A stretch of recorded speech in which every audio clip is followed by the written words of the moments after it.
दोस्तों इस बार लग रहा था कि भैया दिवाली अच्छे से मनेगी, पटाखे वटाखे चलाने को मिल जाएंगे, क्योंकि दिल्ली में सरकार भी बदल चुकी थी। तो यहाँ से लग रहा था कि भैया इस बार तो चीज़ें ठीक ठाक रहेंगी। लेकिन अभी कोर्ट ने आदेश कर दिया है कि भैया आप इस दिवाली पर भी केवल ग्रीन पटाखे ही चला सकते हो, और वो भी केवल 4-5 दिनों तक ही। उसमें भी कुछ लिमिटेशन रखी है कि भैया रात को 8 बजे से लेकर 10 बजे तक ही चला सकते हैं। हालांकि अब कुछ लोग इसको सही बता रहे हैं कि हाँ भैया पर्यावरण के लिए सही है, लेकिन कुछ लोग इसको गलत भी बता रहे हैं, क्योंकि हर बार ऐसी ही चीज़ें होती हैं। जब दिवाली आती है तो भैया पटाखों को बैन कर दिया जाता है, और गिन चुन के हिंदुओं का ये एक बड़ा त्यौहार तो आता है, और उसको भी ऐसे टारगेट किया जाता है कि भैया जितना सारा पोल्यूशन दिल्ली में हो रहा है ना, वो इन पटाखों की वजह से ही हो रहा है। लेकिन दिल्ली में जो ये पोल्यूशन होता है इसकी वजह तो कुछ और भी है। तो चलिए देखते हैं कि भैया क्या एक्चुअल में पटाखों की वजह से ही दिल्ली में प्रदूषण होता है, या फिर कुछ और भी कारण है जिसकी वजह से दिल्ली में प्रदूषण होता है, और टारगेट सिर्फ दिवाली को किया जाता है। और ये भी बड़ी बात है कि भैया जब कोई और त्यौहार आते हैं तो उन पर सुप्रीम कोर्ट या किसी बड़े अधिकारी का ध्यान नहीं जाता कि भैया इस त्यौहार में गंदगी होती है, पोल्यूशन होता है, या क्या कुछ होता है।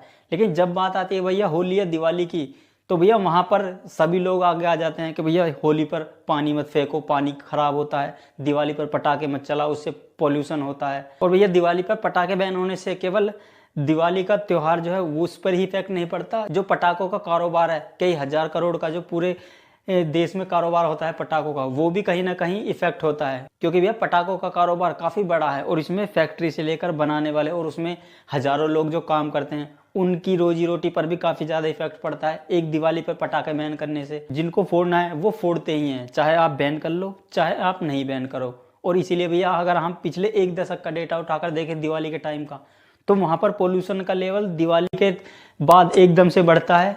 लेकिन ये बात गौर करने वाली है, बढ़ता जरूर है, लेकिन 2-4 दिनों के अंदर ही वो पोल्यूशन वापस से उतना ही आ जाता है जितना उस दिवाली से पहले चल रहा होता है। तो इसलिए खाली दिवाली को टारगेट करना गलत है।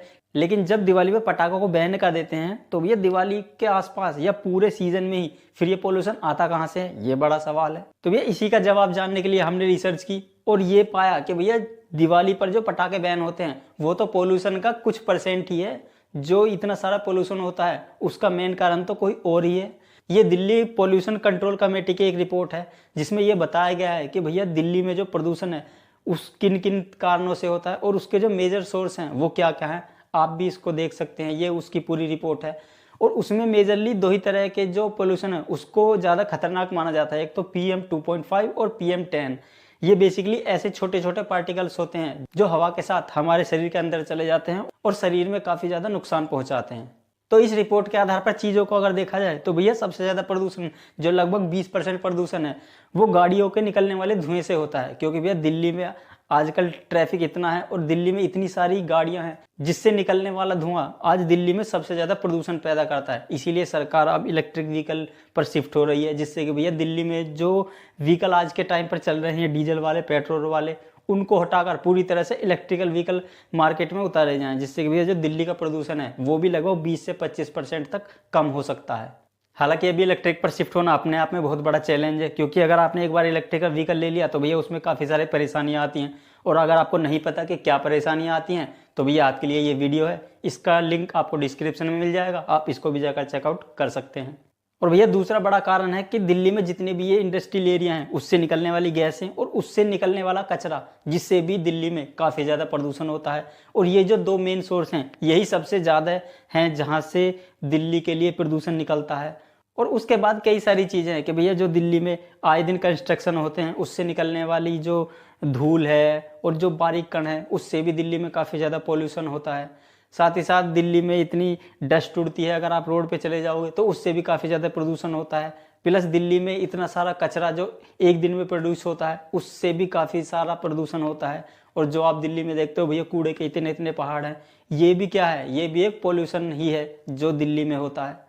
तो भैया जब ये पोल्यूशन की इतनी बड़ी वजह आपके सामने है, तो फिर आप अगर दिवाली पर पटाखों को बैन करना से ये सोचते हैं कि भैया दिल्ली का प्रदूषण कंट्रोल हो जाएगा या दिल्ली की हवा सांस लेने लायक हो जाएगी, तो भैया ये कहाँ तक सही है, आप ही बताइए। जब ये जो सारी चीज़ें हैं ये तो पूरे साल भर चलती रहती हैं, तो भैया सर्दियों में ही ऐसी क्या आफत आती है जो पूरा प्रदूषण सर्दियों में ही दिखता है लोगों को। तो भैया ये होता है पूरा वेदर के कारण, क्योंकि भैया गर्मियों के मौसम में तो पहले ही ऑलरेडी इतनी गर्मी होती है, कि भैया वहाँ पे जो हीट होती है उसकी वजह से जो वातावरण में धूल और पोल्यूशन के कण होते हैं वो ऑटोमेटिकली ऊपर चले जाते हैं आसमान में और हवा से उड़ के इधर उधर हो जाते हैं। तो इस वजह से आपको गर्मियों में प्रदूषण इतना नहीं दिखाई देता। लेकिन वहीं बात करें अगर ठंड की, तो ठंड में वेदर काफ़ी ज़्यादा ठंडा हो जाता है और उस ठंडे वेदर में जो ये छोटे छोटे पार्टिकल्स होते हैं या धूल के जो कण होते हैं वो हमारे जो वायुमंडल है उसमें ऊपर नहीं जा पाते। ठंड की वजह से वो नीचे ही एक तरह से फ्रीज हो जाते हैं। और जब इतने सारे जो धूल के छोटे छोटे कण हैं वो एक जगह पर फ्रीज हो जाते हैं तो उसी वजह से इतना सारा फॉग इकट्ठा हो जाता है जो हमको प्रदूषण की तरह दिखने लगता है।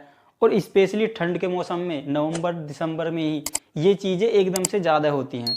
और इसमें एक जो बड़ा रोल प्ले करते हैं वो करते हैं पंजाब और हरियाणा के किसान भी, क्योंकि इस टाइम पर जब धान की कटाई हो जाती है उसके बाद जो उसकी पराली बचती है तो किसानों को नई फसल बोनी होती है। तो भैया उनके लिए सबसे आसान तरीका यही होता है, जो पिछली फसल की पराली बची है उसमें वो एक तिल्ली लगाकर आग लगा देते हैं जिससे वो पूरी तरह से नष्ट हो जाती है।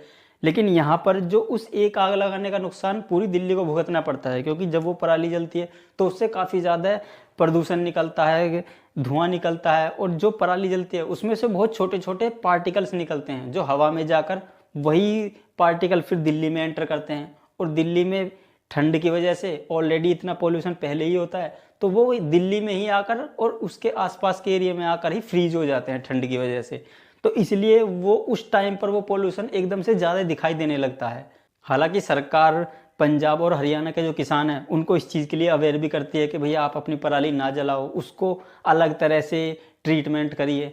लेकिन उस ट्रीटमेंट को करने में ही अपने आप में बहुत बड़ी कॉस्ट आती है। हालांकि सरकार उस पर सब्सिडी वगैरह भी देती है, लेकिन फिर भी किसानों को लगता है कि भैया सबसे आसान तरीका यही है कि पराली को इकट्ठा किया और एक माचिस की तीली लगा दी और काम खत्म।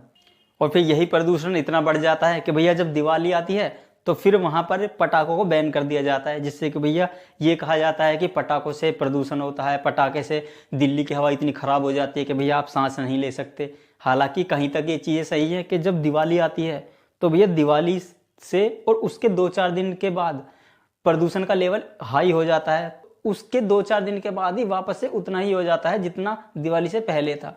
तो इसलिए दिवाली को ही टारगेट करना कि भैया पटाखों की वजह से ही सारा दिल्ली में प्रदूषण होता है, ये गलत है। तो दोस्तों आप क्या मानते हैं, कोर्ट का फैसला जो है वो सही है, गलत है, या आपकी क्या राय है? हमको पटाखे चलाने की इजाज़त होनी चाहिए, नहीं होनी चाहिए? कमेंट में ज़रूर बताएं। Thanks for your valuable time.